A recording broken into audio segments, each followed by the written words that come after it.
نحمده ونصلي علی رسول الکریم۔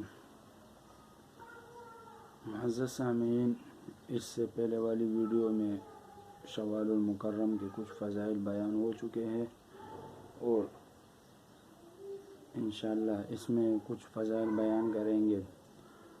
تو سب سے پہلے جو شوال کا مہینہ، یہ بڑا ہی مبارک اور محترم مہینہ ہے۔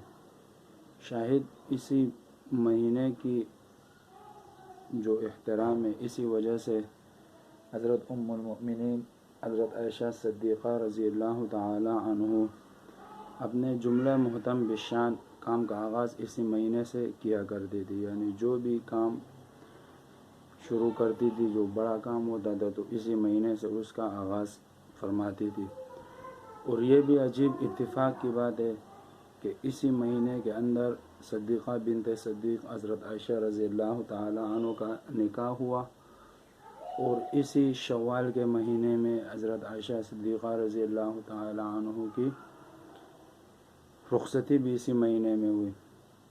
اور اسی طرح ایک اور روایت کے اندر آتا ہے کہ شوال سال جنت کا مبدأ ہے۔ شاہد اسی وجہ سے علماء کرام نے اس مہینے کو تعلیمی سال کا مبدأ قرار دے دیا ہے۔ اور اسی طرح اس ماہ کی یکم تاریخ کو عید الفطر ہوتی ہے، جو اسلام میں خوشی کی سب سے بڑی تقریب قرار دی گئی ہے۔ ارشاد نبی صلی اللہ علیہ وسلم ہے، ان لکل قوم عید وہذا عیدان۔ اور اسی طرح حضرت وہب ابن منبع رحمۃ اللہ علیہ سے منقول ہے کہ اسی روز یعنی اسی شوال کے مہینے میں جنت کی تخلیق ہوئی، اور اسی شوال کے مہینے میں اس میں طوبہ کا درخت کاشت کیا گیا۔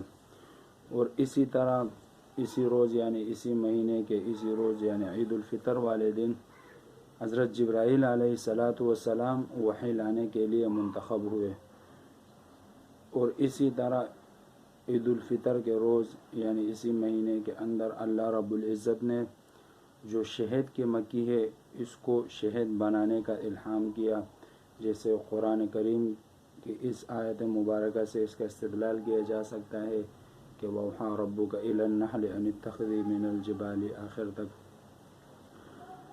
اور اسی طرح اس مہینے کی چوتھی تاریخ سید العالمین صلی اللہ علیہ وسلم نجران کے نصرانیوں کے ساتھ مباہلہ کرنے کے لیے نکلے۔ اب مباہلہ کس کو کہتے ہیں انشاءاللہ اس کو اگلی ویڈیو میں بتائیں گے۔